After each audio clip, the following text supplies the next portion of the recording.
অসম সন্মিলিত মৰ্চা গঠন হোৱাৰ কথা আপোনালোকে জানে। সেই সময়ত উপনিৰ্বাচনৰ সময়ত কংগ্ৰেছ সেই সময়ৰ সভাপতি ভূপেন বৰাই পদত্যাগ কৰাৰ পিছত আমাৰ অসম সন্মিলিত মৰ্চা গঠন হৈছিল প্ৰায় 14টামান দলেৰে। আজি অলপ পলমকৈ হৈছে, হয়তো কিছুদিন আমাৰ অলপ আপোনালোকৰ লগত যোগাযোগ হোৱা নাছিলে ঠিক সন্মিলিত মৰ্চা হিচাপে, এনেইতো আমি পায়ে আছোঁ সকলোৱে। গতিকে আজি আমি ইয়াত আবেলি 4:30 বজাৰ পৰা এতিয়া প্ৰায় 7:30 বজালৈ এই আমি 3 ঘণ্টা সময় 13টা ৰাজনৈতিক দলৰ প্ৰতিনিধিৰ উপস্থিতিত অসমৰ সাম্প্ৰতিক পৰিস্থিতিৰ বিষয়ে আলোচনা কৰিলোঁ। আৰু আপোনালোকৰ তেখেতসকলক পৰিচয় কৰি দিয়াৰ প্ৰয়োজন নাই, আপোনালোকে সকলোৱে চিনি পায়। 13টা আঞ্চলিক দলৰ 13টা দলৰ ৰাজনৈতিক দলৰ নেতা ইয়াত উপস্থিত আছে। আৰু মোৰ কাষত আছে সাধাৰণ সম্পাদক লুৰিণজ্যোতি গগৈ, মোৰ সোঁফালে আছে আমাৰ কাৰ্যকৰী সভাপতি জয়ন্তী কাঠাৰ, আৰু বাওঁফালে আছে কাৰ্যকৰী সভাপতি আন এগৰাকী সুব্ৰত কি কয় সুপ্ৰকাশ তালুকদাৰ। আমাৰ সুপ্ৰকাশ আছে যে গণ্ডগোল হৈছে। এতিয়া আমি ইমান দীঘলীয়া সময় আলোচনা কৰি কেইটামান প্ৰস্তাৱ গ্ৰহণ কৰিছোঁ। প্ৰস্তাৱৰ সবিশেষ আপোনালোকক ভালদৰে দিয়া হ'ব, অলপ সময় লাগিব। কিন্তু মই অসম সন্মিলিত মৰ্চাৰ তৰফৰ পৰা সকলোৰে উপস্থিতিত ক'ব খুজিছোঁ যে আমাৰ সিদ্ধান্ত হৈছে যে আমি যি ঐক্যবদ্ধভাৱে সকলো বিৰোধী দল একলগ হৈ বিজেপি অপশাসনৰ বিৰুদ্ধে যুঁজ দিয়াৰ সংকল্প আমি আজি দোহাৰিছোঁ। আৰু এই সকলো ঐক্যবদ্ধ আজি জাতিৰ বিপদৰ সময়ত তেওঁলোকে নানান বিষয় মানুহৰ চকুত ধূলি দিবলৈ নানান বিষয় উলিয়াই আনিছে বা এটা নেৰেটিভ সৃষ্টি কৰাৰ চেষ্টা কৰিছে, তাৰ আমি বিৰোধিতা কৰিছোঁ। আৰু এই দুৰ্নীতিৰ বিচাৰ কৰা হ'ব বুলি আমি ৰাইজক আশ্বাস দিব খুজিছোঁ। আৰু যি ভ্ৰষ্টাচাৰ, দুৰ্নীতি, সিন্ডিকেট, বিশেষভাৱে সিন্ডিকেটৰ হাজাৰ হাজাৰ কোটি টকা ক'লৈ আহিছে, কোনে পাইছে, কোনে তাৰ ভাগ লৈছে, কিদৰে তেওঁলোকে চলাইছে, কিদৰে টকা পইচাৰ প্ৰভাৱেৰে সকলোকে হাত কৰাৰ চেষ্টা কৰিছে, সেই সকলো দিশ আজি আমাৰ আলোচনা হৈছে। আৰু আমি এই অৰ্থনীতিৰ এটা বিকল্প অৰ্থনীতিৰ আমি আমাৰ সন্মিলিত মৰ্চাই, বিৰোধী সন্মিলিত মৰ্চাই, অসম সন্মিলিত মৰ্চাই কি কৰিব, তাৰ এটা বিকল্প ব্যৱস্থাৰ চিন্তা চৰ্চা কৰি আছে আৰু সময়ত আপোনালোকক জনোৱা হ'ব। তৃতীয় কথা, ভূমি অধিগ্ৰহণৰ নামত এটা অতি লেতেৰা ৰাজনীতি আৰম্ভ কৰিছে মুখ্যমন্ত্ৰী হিমন্ত বিশ্ব শৰ্মাই। তেওঁৰ এজেণ্ডা, তেওঁৰ যি সাম্প্ৰদায়িক এজেণ্ডা, দুজন মুখ্যমন্ত্ৰীয়ে সংবিধানৰ নামত শপত খাই সকলো জাতি জনগোষ্ঠীক সুশাসন দিয়াৰ প্ৰতিশ্ৰুতি ৰাখে। সেইজন মুখ্যমন্ত্ৰীয়ে যদি আজি কৈ দিব পাৰে যে হয় মই সাম্প্ৰদায়িক ৰাজনীতি কৰোঁ, তাতকৈ ভয়ংকৰ কথা আৰু একো হ'ব নোৱাৰে। গতিকে তেওঁৰ ক্ষমতাত থকাৰ অধিকাৰ আছেনে নাই অসমৰ ৰাইজে বিচাৰ কৰিব। কিন্তু এনেকুৱা এজন সাম্প্ৰদায়িক নেতাই অসমৰ ইমান জনগোষ্ঠীয় মানুহ, ইমান এটা অনৈক্যৰ মাজত ঐক্য, এই ধৰণৰ যিটো মিলন আমাৰ আছে, যিটো ঐক্য আছে, সংহতি আছে, তাৰ লৈ ডাঙৰ বিপদ কঢ়িয়াই আনিছে। আৰু সেই বিষয়ে আমি খিলঞ্জীয়াৰ মাটি, আপোনালোকে মনত ৰাখক যে খিলঞ্জীয়াৰ মাটি, তেওঁতো এইটো বাংলাদেশী কৰি আছে। বাংলাদেশীক ক'ত তেওঁ খেদিছে? এটা বাংলাদেশীক খেদাৰ উদাহৰণ দিয়ক। বৰং বাংলাদেশী উচ্ছেদ কৰা বুলি কয়, তেওঁলোকক সংস্থাপন দিছে। এইটো বহুতবাৰ কৈছোঁ আমি, সংস্থাপন দিছে, টকা পইচা দিছে। এইটো কেনেকুৱা ধৰণৰ কথা? এইটো এটা ৰাষ্ট্ৰদ্ৰোহ নহয় নেকি? সকলোকে ৰাষ্ট্ৰদ্ৰোহীয়ে তেওঁ অভিযুক্ত কৰে আৰু তেওঁ আজি এনেকুৱা ধৰণৰ এটা ৰাষ্ট্ৰদ্ৰোহ কৰি বহি আছে আৰু তেওঁ শাসন চলাই থাকিব পাৰিছে। কাৰ কাৰণে, কিয় পাৰিছে? সেইটো বহু মানুহৰ দুৰ্বলতাৰ কাৰণে হৈছে। আৰু সেইকাৰণে চাওক, আজি ডিমা হাছাও 3000 বিঘা মাটি খিলঞ্জীয়াক উচ্ছেদ কৰি কাক দিব খোজা হৈছে? চিমেণ্ট প্লেণ্ট এটাক দিব খোজা আদানী। গতিকে আম্বানী, আদানী, এইবিলাক কি কয়, পতঞ্জলী, ৰামদেৱ, কোনোবা কেন্দ্ৰীয় শক্তিশালী মন্ত্ৰীৰ পুত্ৰ, গডৰেজ, কাৰ্বি আংলঙত গডৰেজৰ শোষণ, এইবিলাকক কেনেকৈ খিলঞ্জীয়াক উচ্ছেদ কৰি মাটি তেওঁলোকক গতাই দিছে আৰু দিব খুজিছে, তাৰ বিৰুদ্ধে সমগ্ৰ অসমত আন্দোলন হৈছে।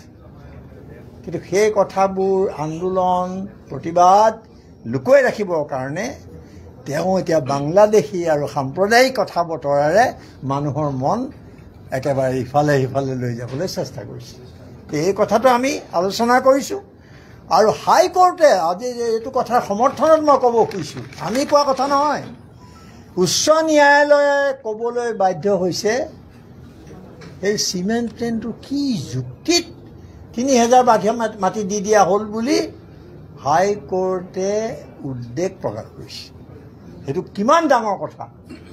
বুলডোজাৰৰ বিৰুদ্ধে সুপ্ৰিম কোৰ্টে কৈছে। সেইকাৰণে আমি আইন মানি উচ্ছেদ কৰাৰ বিৰুদ্ধে কোনেও কৰা নাই। কিন্তু তেওঁলোকে ৰাজনীতি কৰিছে। আকৌ 26ত ঘূৰি আহিবৰ কাৰণে যি সাম্প্ৰদায়িক ৰাজনীতি কৰি হিমন্ত বিশ্ব শৰ্মাই, মই এইটো অভিযোগ কৰিছোঁ আজি আমি, যে তেওঁ অসমত সাম্প্ৰদায়িক সংঘৰ্ষ এটা লগাবৰ কাৰণে অহৰহ চেষ্টা চলাইছে। এইটো আমি সতৰ্ক কৰিছোঁ অসমৰ ৰাইজে। তাত তেওঁ কাম কাজবোৰেই তেনেকুৱা। যিজন মানুহে মুখ্যমন্ত্ৰী হৈ পেলাই ক'ব পাৰে মই সাম্প্ৰদায়িক ব্যক্তি, সেইজনে অসমত সংঘৰ্ষ সৃষ্টি কৰিবলৈ কিমান সময় লাগে? গতিকে এইটো পৰিস্থিতিত আমি জীয়াই আছোঁ। আৰু সেইকাৰণে আজি তেনেকুৱা এটা জনমত গঠন হৈছে। সকলো ৰাজনৈতিক দলে আন্দোলন কৰিছে, বিভিন্ন জনগোষ্ঠী, বিভিন্ন কি কয় জনজাতি ৰাইজে, খিলঞ্জীয়া ৰাইজে প্ৰতিবাদ কৰিবলৈ ৰাস্তালৈ ওলাই আহিছে আৰু ক'বলৈ বাধ্য হৈছে যে আমাক বন্দুক নালাগে, মাটিৰ অধিকাৰ দিয়ক। খিলঞ্জীয়া মাটিৰ অধিকাৰ ক'লৈ গ'ল? এই কথাবোৰ তল পেলাইছে। তেওঁলোকৰ প্ৰচাৰ যন্ত্ৰ হাতত লৈ এনেকুৱা প্ৰচাৰ চলাইছে যে সত্যক লুকুৱাই ৰাখিব খোজা হৈছে। কিন্তু আমি সত্যৰ পক্ষত, আমি সত্যৰ লগত লৈ সত্যৰ বাবে আমি যুঁজি যাম, আমি সাহসেৰে যুঁজি যাম। আৰু আমাৰ বিৰুদ্ধে যি ব্যৱস্থা লয় তেওঁ, সেইবিলাক ল'লেও আমাৰ এই ঐক্যবদ্ধ সংগ্ৰাম কেতিয়াও স্থিমিত নহয়। আৰু আপোনালোকে অহা সময়বোৰত আমাক দেখিব যে আমি বিভিন্ন আন্দোলন একেলগে, কিছুমান আন্দোলন আমি কৰাৰ এটা পৰিকল্পনাও আজি আমি কৰিছোঁ। সেই বিষয়ে সবিশেষ নকওঁ, দীঘলীয়া হ'ব। আৰু এটা বৰ চিৰিয়াছ কথা যে কালিৰ পৰা মুখ্যমন্ত্ৰীৰ নেতৃত্বত পৰোক্ষভাৱে হওক প্ৰত্যক্ষভাৱে হওক আৰু এছাম তেওঁৰ কোম্পানী, হিমন্ত বিশ্ব শৰ্মাৰ কোম্পানীয়ে মিলি সাংঘাতিক এটা প্ৰচাৰ চলাইছে। সেইটো কি যে বাহিৰৰ পৰা প্ৰাক্তন প্লেনিং কমিশ্যনৰ সদস্যা, তেওঁ এগৰাকী অতি খ্যাতিসম্পন্ন মহিলা, 4গৰাকী ব্যক্তি আহিছিলে অসমলৈ আৰু তেওঁলোকক তেওঁলোক নিজাববীয়াকৈ আহিছিলে অসমলৈ। আৰু তেওঁলোকে যেতিয়া অসমৰ নাগৰিকক লগ পাব খুজিলে, তেতিয়া আমি নাগৰিক সন্মিলনে এখন সভাৰ আয়োজন কৰিলোঁ। সেই আয়োজন ইমান সোনকালে কৰাৰ পিছতো আপোনালোকে কালি দেখিছে, ইয়াত সাংবাদিকসকলৰ তাত যি কোনোবা আছিল, তাত দেখিছে যে তাত বহু মানুহৰ সমাগম হ'ল। আৰু 4গৰাকী বক্তাই খুব সুন্দৰকৈ তেওঁলোকৰ বক্তব্য দাঙি ধৰিলে। প্ৰশান্ত ভূষণৰ দৰে মানুহ, জহৰ চৰকাৰ, এইবোৰ আপোনালোকে চাই ল'ব। হেৰিয়াত তেওঁলোক কি পৰ্যায়ৰ মানুহ, মানে আজিকালিতো বৰ সুবিধা নহয়, হেৰিয়াত পাই যায়, তাত ক্লিক কৰিলে আপোনালোকে পাই যাব যে এইবোৰ মানুহ কেনেকুৱা পৰ্যায়ৰ মানুহ। তাৰপিছত প্ৰশান্ত ভূষণে দিলে, 4গৰাকীয়ে বক্তৃতা দিলে। কিন্তু আমি বহুত মানুহ আজি ইয়াত তাত উপস্থিত আছিলে, তাত শিক্ষাবিদ আছিলে, তাত অলপ পটভূমিটো ক'বলগীয়া বাধ্য হৈছোঁ মই। শিল্পী, সাহিত্যিক, লয়াৰ, পাব্লিক এক্টিভিষ্ট সকলোৱে আমি শুনি আছোঁ বক্তৃতা, কিন্তু ক'তো ছায়েদা হামিদাই মানে বাংলাদেশী ৰক্ষণাবেক্ষণৰ কথা কোৱা নাই। আৰু যদি তেওঁ তাত ক'লেহেঁতেন তেনেকৈ, তেতিয়াহ'লে আমি তাতেই প্ৰতিবাদ কৰিলোঁ। আজি কোনোবাই কৈছে যে তেওঁলোকে প্ৰতিবাদ নকৰিলে, আমি প্ৰতিবাদ কৰিম কেনেকৈ? সভা কোৱাই নাই যিহেতু। কিন্তু সভাৰ শেষত, সভা ভংগ হোৱাৰ পিছত তেওঁ বাহিৰত সাংবাদিকৰ লগত কথোপকথনত তেনেকুৱা কথা এটা কৈছে বুলি আমি পিছত গম পাইছোঁ। গতিকে এগৰাকী মানুহে বা এজন মানুহে এটা ব্যক্তিগত মতামত দিব পাৰে সংবাদ মাধ্যমৰ আগত, সেইটোতো আমাৰ কোনো দায়িত্ব নহয়। আমিতো তাত গৈ জঁপিয়াই পেলাই সংবাদ মাধ্যমক টেটু চেপি ধৰিবগৈ নোৱাৰোঁ, সেইটো তেওঁৰ কথা। কিন্তু আজি আমি সেই কথাত কাৰণে সেই বিষয়টোক লৈ তেওঁক গৰিহণা দিবলৈ বাধ্য হৈছোঁ। মই নিজেও নাগৰিক সমাজৰ সন্মিলনৰ তৰফৰ পৰা কৈয়ে আহিছোঁ আপোনালোকৰ আহোঁতে বহুতক, আৰু ইয়াতো আজি প্ৰস্তাৱ লোৱা হৈছে যে এইটো গৰিহণা দিয়া হৈছে। কিন্তু এইটো আপোনালোকে কাটি নিদিব। কিন্তু এইটোও লগতে প্ৰশ্ন আমি কৰিছোঁ যে ৭৭ চনৰ ২৫ মাৰ্চৰ যি ভিত্তিবৰ্ষ আছিলে বিদেশী চিনাক্তকৰণৰ, তাত আমি কোনো ধৰণৰ আপোচ নকৰোঁ বুলি আজি স্পষ্ট কৰি দিছোঁ যে সেইমতে অসম চুক্তি ৰূপায়ণ কৰক, আখৰে আখৰে পালন কৰক। আমিও বিচাৰিছোঁ অসম চুক্তি, আৰু তাৰ কোনোবাই যদি বিৰোধিতা কৰে, যিয়ে নহওক, হামিদা হওক, অন্য নেতা হওক, অন্য ডাঙৰ লেখক হওক, আমি কেতিয়াও তাক সমৰ্থন নকৰোঁ, আমি সেইটো গৰিহণা দিম। কিন্তু হিমন্ত বিশ্ব শৰ্মাই, মুখ্যমন্ত্ৰীয়ে সেইটো কি কৰিলে? অসম চুক্তিক তেওঁ ধ্বংস কৰি আনি পেলাই হিন্দু বাংলাদেশীক ইয়ালৈ আনিবলৈ আনিলেই চেষ্টা কৰিলে। সেইটো প্ৰশ্ন কিয় কৰা নহয়? তেওঁ তাৰ উত্তৰ তেওঁ দিব। 14 চনলৈকে তেওঁ আনিলে, সেইটো কিয় উত্তৰ নাই? অসম চুক্তি তেতিয়াহ'লে কোনে প্ৰথমে তাত কুঠাৰ আঘাত কৰিলে? সেই মানুহজন তেওঁ। গতিকে তেওঁক মই কালি কাৰোবাৰ সংবাদ মাধ্যমক কৈছোঁ যে এই প্ৰশ্ন আমাক কৰাতকৈ তেওঁক কৰক। গতিকে তেওঁ আজি সাম্প্ৰদায়িক এজেণ্ডাৰে, তেওঁ কিছুমান নেতা আছে যিবোৰে সাম্প্ৰদায়িক কথা কয়, সেইবোৰক লগাই দিছে যাতে হিন্দু মুছলমানৰ মাজত এই কাজিয়াখন বাঢ়ি যায়, অবিশ্বাস বাঢ়ি যায়, ঘৃণা বাঢ়ি যায়, তাৰ চেষ্টা তেওঁ কৰি আছে। আৰু আমি কালি এইটো স্পষ্ট কৰি দিছোঁ যে সভাৰ শেষত তেওঁক ব্যক্তিগত মতামত দিছে, আমাৰ তাত ক'বলৈ নাই। কিন্তু মই প্ৰশ্ন কৰিছোঁ হিমন্ত বিশ্ব শৰ্মাক, যদি অসমীয়াৰ খিলঞ্জীয়া মানুহৰ স্বাৰ্থৰ কথাই তুমি ইমান ভাবা, তেতিয়াহ'লে তুমি কিয় অসমীয়া ৰক্ষা কবচ ৬ নং দফাটো আজিও পেলাই থৈছা? কিয় দিল্লীত সেইখন ঘূণে ধৰিছে? তাত কিয় ধূলি বালি পৰিছে? এখন ক'লৈ গ'ল? বিপ্লৱ শৰ্মাৰ প্ৰতিবেদন ক'লৈ গ'ল? ৬ নং দফাৰ কি হ'ল? এই প্ৰশ্নবোৰ আপোনালোকৰ মাধ্যমেৰে আজি মই মুখ্যমন্ত্ৰীক কৈছোঁ। এইবোৰ উত্তৰ দিব নাই কাৰণে, তেওঁ উত্তৰ নাই কাৰণে তেওঁ দেখিব কাইলৈ এইটো যদি আপোনালোকে ভালকৈ দিয়ে আৰু এটা ডাঙৰ বিষয় উলিয়াই দিব, যাতে সেইটোত আপোনালোক ব্যস্ত থাকক, যে বিৰোধী দলবোৰ সেইটো লৈ পেলাই ব্যস্ত থাকক। সেইকাৰণে আমি অতি কঠোৰ ভাষাৰে গৰিহণা দিছোঁ।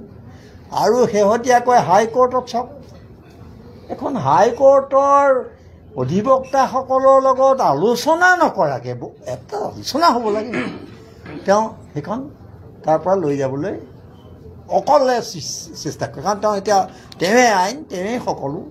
গতিকে তেওঁ কাৰো লগত কোনো কথা নাই, মোৰ ইচ্ছা মই লৈ যাম, যেনেকৈ গছ কটা, সেই হাইকোৰ্ট স্থানান্তৰকৰণ, ইয়াৰ বিৰুদ্ধে যিটো প্ৰতিবাদ ইতিমধ্যে সাব্যস্ত কৰিছে আমাৰ অধিবক্তাসকলে, তাৰ প্ৰতি আমি আজি সমৰ্থন আগবঢ়াইছোঁ। আৰু CJM কোৰ্টত নহয়, যিটো আৰম্ভ কৰিব খুজিছে তাৰ বিৰোধিতা কৰিছোঁ, আৰু অধিবক্তাসকলৰ আন্দোলনলৈ আমি সমৰ্থন জনাইছোঁ। ইয়াৰ উপৰিও আমাৰ 2-4টা কথা আছে, সময়ত আপোনালোকক কোৱা হ'ব। মোৰ ফালৰ পৰা মই আজি এইকেইটা কথাই আপোনালোকক ক'লোঁ। আৰু এতিয়া আমাৰ সাধাৰণ সম্পাদক লুৰিণজ্যোতি গগৈয়ে দুআষাৰ ক'ব। পাৰিব জানো লোন ল'বলৈ? হা, বহুত কষ্ট হৈছে নহয়, হাত বিষাই গৈছে। পাৰিব 5 মিনিটমান ল'বলৈ? শ্ৰদ্ধাৰ সাংবাদিক বন্ধুসকল, আমাৰ অসম সন্মিলিত মৰ্চাৰ সন্মানীয় সভাপতি অজিত কুমাৰ ভূঞা ডাঙৰীয়া, মৰ্চাৰ সন্মানীয় নেতাসকল, মই সকলোকে আমাৰ অসম সন্মিলিত মৰ্চা তথা অসমৰ তৰফৰ পৰা আপোনালোক সকলোকে শ্ৰদ্ধা জনাইছোঁ। আজি এই সভাত আমাৰ 15টা আমি ৰাজনৈতিক দলে ঐক্যবদ্ধভাৱে অসম আমি গঢ়ি তুলিছিলোঁ। আজি তাৰে 13টা ৰাজনৈতিক দল আজি এই সভাত অংশগ্ৰহণ কৰিছে। সোণোৱাল কছাৰী গণমঞ্চ আহিব নোৱাৰিলে আৰু কমতাপুৰ পিপুলছ ফ্ৰণ্ট তেখেতসকলৰ সভাপতিগৰাকী স্বাস্থ্যজনিত কাৰণত তেখেতসকল আহিব নোৱাৰিলে। গতিকে আমি 13টা ৰাজনৈতিক দলে অংশগ্ৰহণ কৰিছোঁ।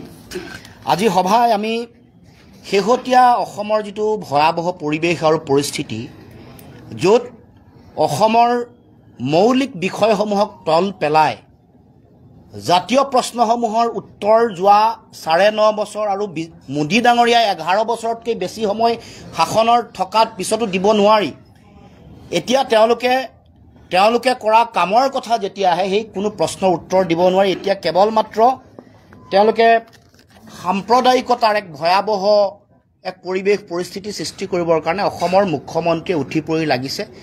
নিৰ্বাচনী বৈতৰণি পাৰ হোৱাৰ অস্ত্ৰ আৰু সম্বল হিচাপে সাম্প্ৰদায়িকতা আৰু মেৰু বিভাজনক তেওঁ মূল ভেটি বা ভিত্তি হিচাপে ল'ব খুজিছে।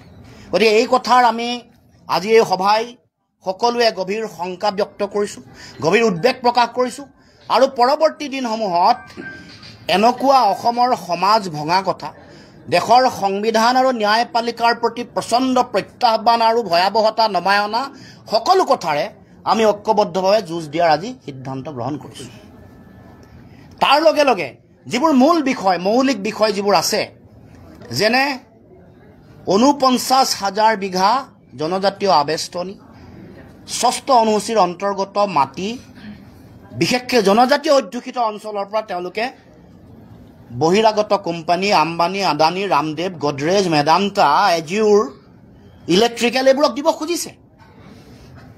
এইবোৰ কথাৰ আমি এই বিষয়বোৰ জনগণৰ মাজলৈ লৈ যাম। 8,366খন বিদ্যালয় মৃত্যুমুখত পৰিলে, 1,74,000 ঋণৰ বোজাই অসমক বকাই ৰাখিছে।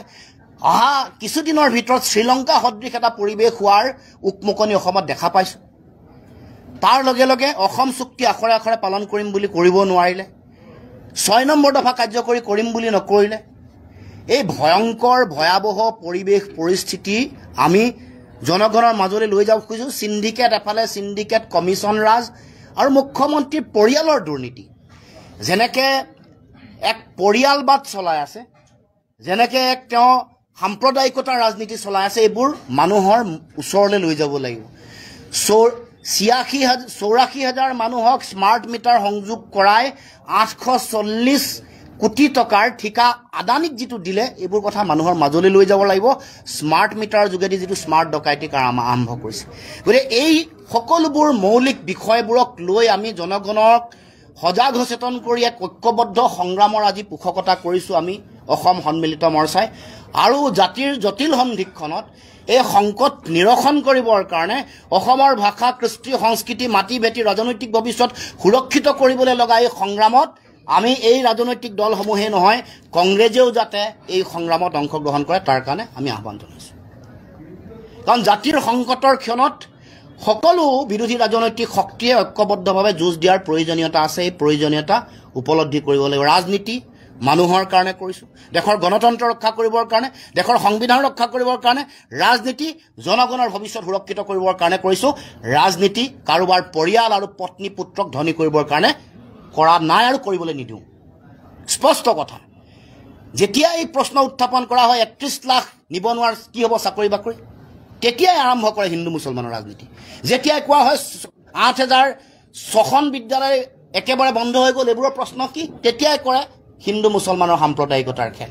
গতিকে এই যিবোৰ খেল আছে, মূল্য বৃদ্ধি, কৰ কাটলৰ বোজা, 27খন টুলগেট, 9খন এক্টিভ হৈ আছে আৰু 18খন খুলিবলৈ ৰেডি হৈ আছে, এইবোৰৰ বিৰুদ্ধে যেতিয়াই মাতো প্ৰশ্নৰ কোনো উত্তৰ দিবলৈ নাই, তেতিয়াই মুখ্যমন্ত্ৰীয়ে হিন্দু মুছলমানৰ ৰাজনীতি কৰে। ইয়াক বন্ধ কৰিবৰ কাৰণে আমি ঐক্যবদ্ধভাৱে সংগ্ৰামৰ যাত্ৰা আৰম্ভ কৰিছোঁ। আগন্তুক দিনসমূহত এইবোৰ বিষয় লৈ শক্তিশালী ৰূপত আগবাঢ়ি যাম আৰু তাৰ আৰম্ভণিত অহা 3 ছেপ্টেম্বৰ তাৰিখে আমি চচলত আমি সকলো ৰাজনৈতিক শক্তিয়ে ঐক্যবদ্ধভাৱে এক খিলঞ্জীয়া মানুহৰ ভূমিৰ অধিকাৰ কাঢ়ি লৈ যোৱা কথাটো আৰু দ্বিতীয় দুৰ্নীতি, বিশেষকৈ মুখ্যমন্ত্ৰী পৰিয়ালৰ দুৰ্নীতি, স্বজন তোষণৰ কথা বতৰাক লৈ আমি প্ৰতিবাদী কাৰ্যসূচীত অংশগ্ৰহণ কৰিম। আৰু এই সংগ্ৰামী কাৰ্যসূচীটো আমি কংগ্ৰেছকো চামিল হ'বৰ কাৰণে আমি আহ্বান জনাইছোঁ। তাৰ লগে লগে পৰৱৰ্তী দিনসমূহত এই বৰদুৱাৰ অঞ্চল বা পৰ্বতজোৰা বা দৰাবিল, কাৰ্বি আংলং, ডিমা হাছাও এইবোৰত মাটি কেনেকৈ উচ্ছেদ কৰিব বিচাৰিছে, আমাৰ এয়াৰপৰ্টৰ কাষত মাটি, খিলঞ্জীয়াৰ মাটি কেনেকৈ দি দিব খুজিছে, সকলো ৰাইজৰ লগত মত বিনিময় কৰি তাতো সংগ্ৰামসমূহত আমাৰ সম্পূৰ্ণ সমৰ্থন থাকিব। অকল মাটিয়েই নহয়, আন যিবোৰ কথা বতৰা আছে, মৌলিক বিষয়, জাতীয় বিষয় আৰু সকলো বিষয়ত আমি সংগ্ৰামী কাৰ্যসূচীত আমি আগন্তুক দিনসমূহত ঐক্যবদ্ধভাৱে আগবাঢ়িম। আৰু তাৰ লগে লগে আমাৰ যিটো কথা শেহতীয়াকৈ দেশত চলি আছে, স্পেচিয়েল ইণ্টেনচিভ ৰিভিজন ভোটাৰ তালিকাৰ, আপোনালোকে সকলোৱে দেখিছে যে ইয়াত বহু মানুহৰ নাম সংযোজিত কৰিব খোজা হৈছে বাহিৰৰ পৰা। মানে কিছুমান ভোটাৰ তেওঁলোকে ভোট চুৰি কৰিছে আৰু কিছুমান ভোটাৰৰ নাম সোমোৱাই তেওঁলোকে নিৰ্বাচনৰ বৈতৰণি পাৰ হ'বলৈ উঠি পৰি লাগিছে। দেশৰ বিহাৰকে ধৰি বিভিন্ন ধৰণৰ কৰ্ণাটকাৰ প্ৰেক্ষাপট দেখাৰ পাছত আমি স্পষ্টকৈ কৈছোঁ যে ইয়াত তেওঁলোকে এইটো যিটো ষড়যন্ত্ৰ কৰিছে, বিদেশী মানুহৰ নাম, যিসকল বাহিৰৰ পৰা মানুহ আনি নাম ভৰোৱাৰ, ইয়াৰ আমি বিৰোধিতা কৰিছোঁ। লগে লগে একে সময়তে আমি ক'ব খুজিছোঁ যে ভোটাৰ তালিকাৰ পৰা বিদেশীৰ নাম কৰ্তন কৰিব লাগিব। ভোটাৰ তালিকাৰ পৰা বিদেশীৰ নাম কৰ্তন কৰিব লাগিব। তাৰ কাৰণে যিটো দায়িত্ব, সেই দায়িত্বও চৰকাৰে পালন কৰিব লাগিব। গতিকে আমি আজি আমাৰ এই সভাৰ মূল বিষয় এইবোৰে। তাৰ পৰৱৰ্তী দিনসমূহত আমি আমাৰ যি মূল প্ৰস্তাৱ হৈছে সেইবোৰ আপোনালোকক আনুষ্ঠানিকভাৱে জনাম। এইখিনি বিষয় লৈয়ে আমি পৰৱৰ্তী দিনসমূহত আমি আমাৰ কাম কাজ আৰম্ভ কৰিম, যাত্ৰা আৰম্ভ কৰিম আৰু জনগণৰ মৌলিক বিষয় আৰু সমস্যাবোৰক লৈ আমি নিৰৱচ্ছিন্নভাৱে ধাৰাবাহিকভাৱে সংগ্ৰামী কাৰ্যসূচীৰ যোগেদি জনগণক সজাগ সচেতন কৰি তেওঁলোকক বিজেপিৰ ভয়াৱহ যিটো ৰাজনীতি, আমাৰ অৰ্থনীতিৰ ভেটি ভাঙি থানবান কৰি দিয়া, কৃষি অৰ্থনীতিৰ ভেটি ভাঙি থানবান কৰি দিয়া, আমাৰ মানুহক, খিলঞ্জীয়া মানুহক মাটিৰ অধিকাৰ নিদিয়া আৰু তাকে কৰিবলৈ গৈ তেওঁলোকে মাটি যেনেকৈ বাগানৰ মাটি কাঢ়ি লৈছে, যেনেকৈ বাগানৰ মাটিত তেওঁলোকৰ নিজৰ স্বাৰ্থ সিদ্ধি কৰিছে, এইবোৰৰ বিৰুদ্ধে আমি শক্তিশালী ৰূপত আগন্তুক দিনসমূহত কাম কাজ কৰিবৰ কাৰণে সিদ্ধান্ত গ্ৰহণ কৰিছোঁ। সহায় আহিছে, কিন্তু আমি আনুষ্ঠানিকভাৱে বিচাৰিছোঁ। এইটো নহয় যে কংগ্ৰেছে সহায় জনোৱা নাই।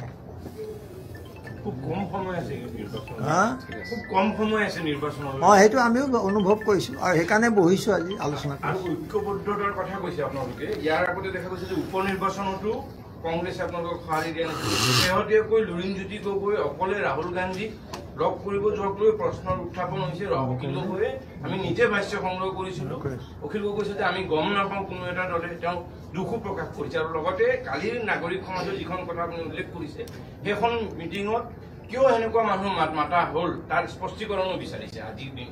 সেইটো তুমি নিউজ লাইভে বিচাৰিছা বাৰু, সেইটো স্পষ্ট কৰি দিওঁ মই আগতে।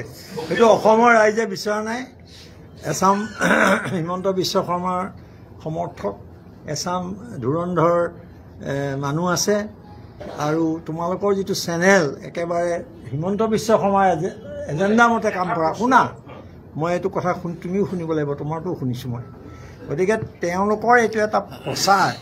কিন্তু তোমাক মই এটা প্ৰশ্ন কৰোঁ, এটা বিৰোধী ঐক্য হওঁতে প্ৰতিটো দলৰ নিজৰ নিজৰ কথা থাকে, নিজৰ নিজৰ মঞ্চ থাকে, তাত কিছুমান কথা কয়, সেইটো হ'ব পাৰে। কিন্তু তাত কোনেও সমূহীয়াভাৱে আজিলৈকে কোনো বিৰোধী ঐক্যৰ বিৰোধিতা কৰা নাই। অখিল গগৈৰ কৰা নাই, লুৰিণজ্যোতি গগৈটো কৰাই নাই। গতিকে কিছুমান কথা ক'লে কাৰণে বিৰোধী ঐক্যত ভাঙোন আহিবলৈ তোমালোকে যত্ন নকৰিবা। তোমাক মই চিনি পাওঁ কাৰণে কৈছোঁ। এইটো তুমি প্ৰশ্ন কৰাৰ লগতে যে বিজেপি, হিমন্ত বিশ্ব শৰ্মাৰ বিজেপি মিত্ৰজোঁটৰ চৰকাৰত সংঘাত আছেনে নাই? UPPL লগত তেওঁলোকৰ বুজাবুজি আছেনে নাই? আজি তাত প্ৰাৰ্থী দিম বুলি কৈছেনে নাই? ৰবা, UPPL লগত সংঘাতটো তুমিতো কোৱা নাই। AGPৰ লগত তেওঁলোকৰ সংঘাত মুকলি হৈছে, তেওঁলোকেতো কোৱা নাই। গতিকে এনেকুৱা ধৰণৰ নিজৰ নিজৰ ক্ষেত্ৰত কিছু সংঘাত থাকিব। কিন্তু আমি চেষ্টা কৰিছোঁ বিৰোধী ঐক্যৰ কাৰণে আৰু তোমালোকে চেষ্টা কৰিছা বিৰোধী ঐক্য ভাঙিবৰ কাৰণে এইটোৱে আজিৰ তাৰিখৰ সংঘাত মই বাকীসকলক প্ৰশ্ন কৰোঁ যেতিয়ালৈকে নাগৰিক মঞ্চই এনেকুৱা মানুহ নিমন্ত্ৰণ কৰি থাকিব আমি তোমাক মই বাৰে বাৰে কৈছো সোমাই ৰ'বা তুমি আকৌ কৈছো এইটো তোমাৰ হিমন্ত ৰ'বা মই কৈছো মই যিহেতু সভাত আছিলো তুমি শুনা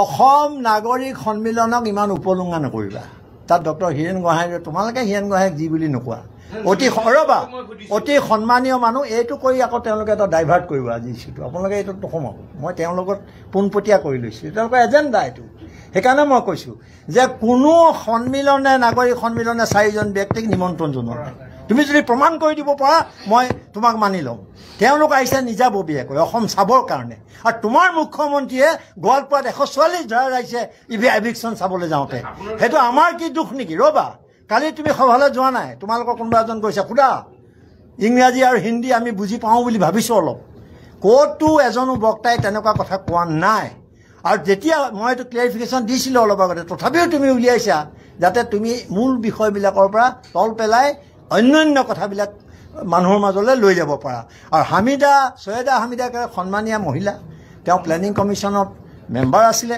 তেওঁ আন্তৰ্জাতিকভাৱে অতি খ্যাতনামা কিন্তু তেওঁ সভা কক্ষত তেতিয়াও এনেকুৱা কথা কোনোবাই যদি প্ৰমাণ কৰি দিব পাৰে তেতিয়াহ'লে মই সেইটো মানি ল'ম সভা শেষ হোৱাৰ পিছত বাহিৰত তেওঁ যেতিয়া এনেকুৱা কথা ক'লে তোমাৰ নিচিনা সাংবাদিকে যেতিয়া সুধিলে তেতিয়া ক'লে সেই কথাটো আমি গম নাপাওঁ আৰু যেতিয়াই গম পাইছোঁ তেতিয়াই মই লগে লগে গৰিহণা দিছোঁ আৰু কাইলৈ এখন সংবাদমেল পাইছোঁ তুমিতো আহিবাই কাৰণ তোমালোকৰ এজেণ্ডা আছে বেলেগ গতিকে তালৈ আহিবা প্ৰেছ ক্লাবত তাত তোমাৰ প্ৰশ্নৰ উত্তৰ দিম এতিয়া মই এই মূল বিষয়টোৰ পৰা কিন্তু আঁতৰি যাব খোজা নাই আজি মূল বিষয়টো বিৰোধী ঐক্য আৰু বিৰোধী দলৰ দলপতি কোন জানা তোমালোকৰ ৰ'বা বিৰোধী দলৰ leader of the opposition Rahul গান্ধীৰ পদমৰ্যাদা জানা গতিকে তেওঁক লগ ধৰিবলৈ গৈছে অসমৰ সমস্যা লৈ মই তাত দিল্লীত আছিলোঁ তেতিয়া সেইটো কোনো অপৰাধ হ'ব নোৱাৰে গতিকে তুমি অনুৰোধ কৰিছোঁ তুমি এই এজেণ্ডা লৈ কাম নকৰিবা আজি নকৰিবা অন্ততঃ কাইলৈ কৰিবা আৰু আজি মই আপোনালোকক শুনা তুমিহে অকল সৰব হৈছা আনটো কোনো হোৱা নাই